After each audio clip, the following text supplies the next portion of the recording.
Bonjour, dans cette vidéo nous allons voir comment programmer un petit logiciel de dessin pour dessiner sur la NumWorks.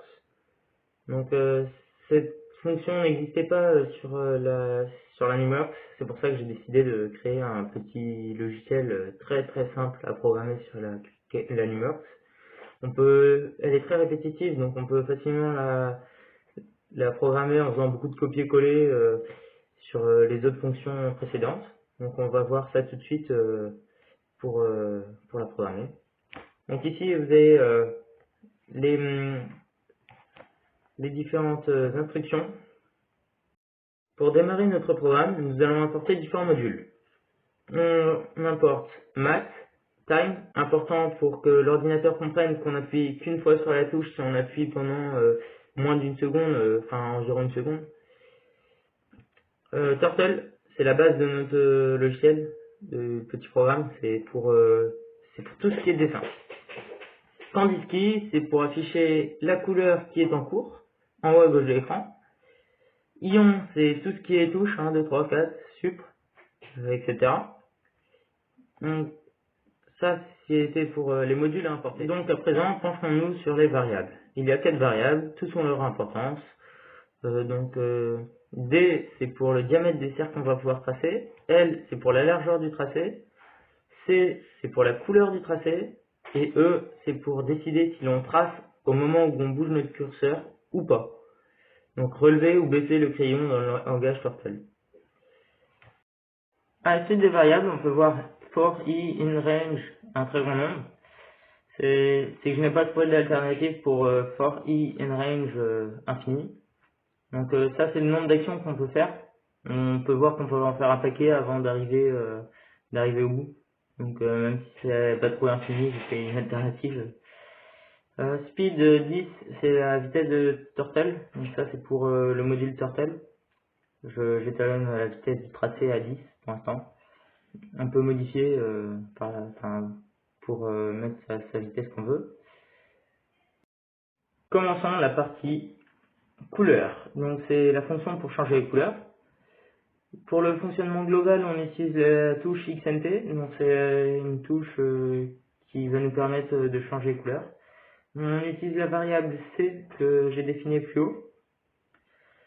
Le principe, c'est qu'on dit que si C est égal à 1, alors il affiche par exemple du rouge en l'occurrence.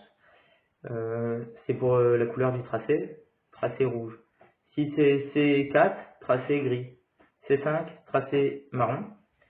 Et ainsi de suite. Donc pour dire si, c'est les if de points. Et pour changer la variable C, on va utiliser juste un if key down, donc c'est si touche est appuyée, en l'occurrence la touche XNT, C égale C plus 1, donc ce qui fera C1 en l'occurrence si on commence à 0. J'ai mis un petit sleep 0,5, c'est arrêter le programme pendant 0,5 secondes. Donc ça sert à dire à l'ordinateur qu'on clique qu'une fois et que si on appuie un petit peu longtemps sur la touche, ça répète pas en boucle plein de fois ça et qu'on se retrouve à C5, C8 en appuyant juste un coup. Donc ça c'est pour ce qui est les couleurs.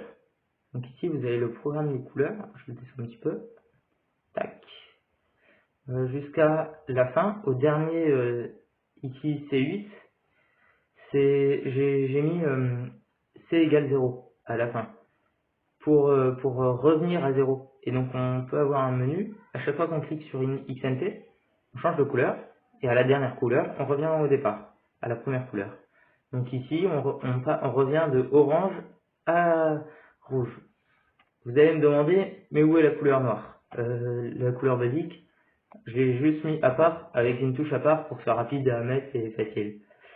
Donc c'est la touche Shift. Voici, les if key down Shift, fill rectangle. Ça c'est c'est un Kandinsky, c'est sert à afficher en haut à gauche de l'écran un petit carré noir. Et pareil pour toutes les autres couleurs au-dessus, ça affiche un petit carré noir ou un petit carré de la couleur en cours pour savoir à quelle couleur on en est quand on ne bouge pas, quand on a changé de couleur tout simplement. Voilà. Il y a les changements de couleur turtle color égale black, pas égal pardon. Ça c'est à peu près tout. Pour les if, on met bien c égale égal, 2 fois égal pour dire c'est un true ou false, c'est vrai ou faux. Donc là c'est en l'occurrence c'est pour vérifier que c'est bien c égale 8. Voilà. Ça c'est à peu près tout pour la partie couleur. Nous allons à présent voir diverses petites fonctions. La première fonction, l'épaisseur du tracé. Deuxième fonction, la fonction reset, tout supprimer pour rendre vierge la page. Et dernière fonction de ce petit chapitre, les crayons ABC ou crayons relevés pour dessiner le tracé ou être en position de déplacement du curseur. Pour l'épaisseur du tracé, on utilise le même principe que pour la couleur. La seule différence, c'est qu'on va direct injecter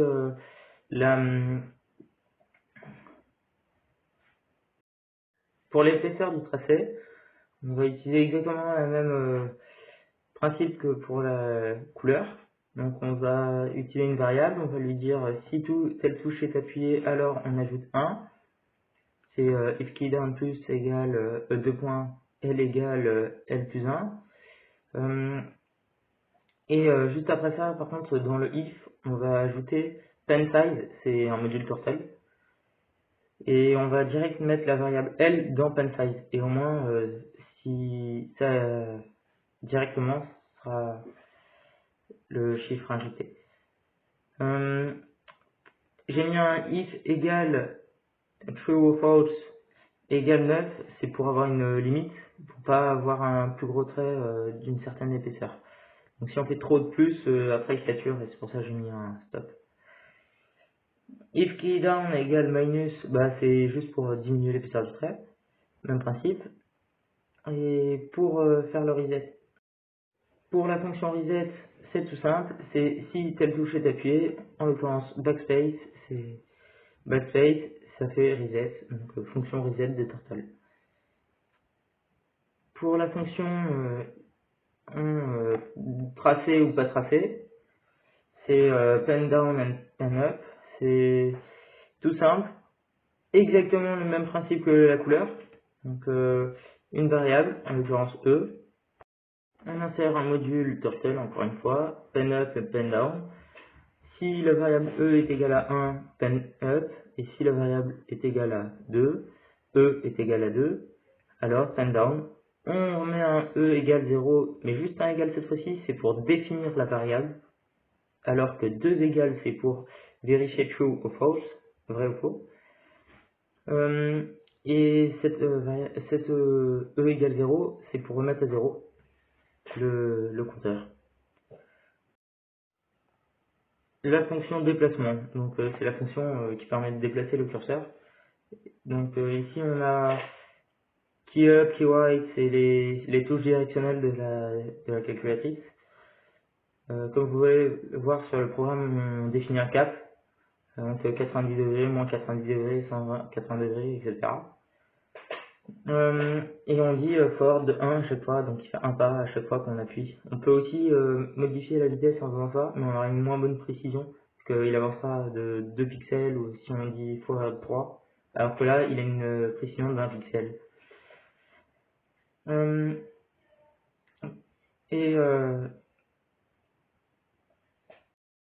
À présent, voyons la fonction pour tracer des cercles. Ici, nous avons key1, donc if keydown, c'est pour encore une fois même principe que pour la couleur.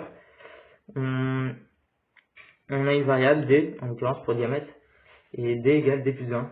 Et puis après on teste, if d égale 1, alors tel diamètre de cercle. Et là pareil, on a un petit compteur qui nous dit à quelle taille on est, à quelle taille de diamètre on est sur l'écran de la calculatrice. C'est le drawString10 350, c'est les coordonnées, 300 et 50, et c'est coordonnées x et y. Et 10, c'est juste pour indiquer qu'on est à diamètre 10 pixels.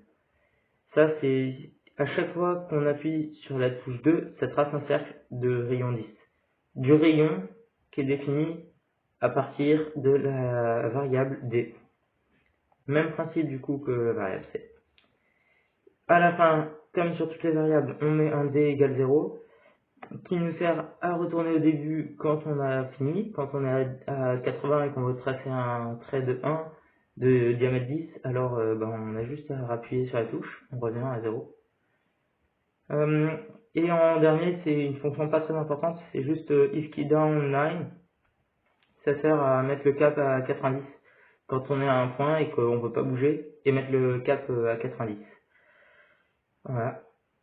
C'est la fin du programme, il ne reste plus qu'à le copier-coller et le mettre sur votre compte Numworks, et vous pourrez le téléverser sur votre calculatrice, ou alors vous le tapez direct sur votre calculatrice avec la touche print, ça va vite.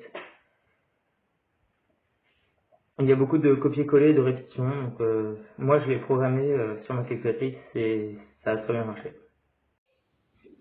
Une fois le script téléversé sur la calculatrice, on va dans Python pour trouver le script. Ici c'est dessiné. On vérifie que c'est le bon, tac, ok c'est bon. On exécute. Donc les touches directionnelles pour dessiner, tac. Touche OK pour arrêter de dessiner, touche OK pour reprendre.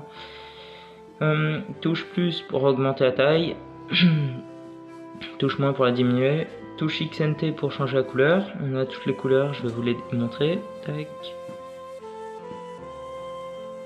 Touche blanc pour, couleur blanche pour effacer. Couleur jaune, vert, orange et rouge et ça recommence. La couleur noire Shift, c'est la touche Shift.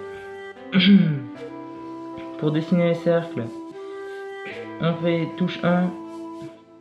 Ici apparaît le numéro de la taille du diamètre du cercle. Donc là il sera de 10 pixels.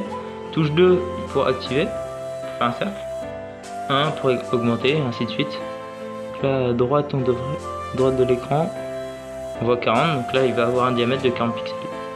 Et ainsi de suite. Donc là je suis à 60, je peux aller jusqu'à 80. Hop. 80 pixels, hop, un grand cercle. Pour changer l'orientation du cercle, on utilise les touches et ainsi de suite.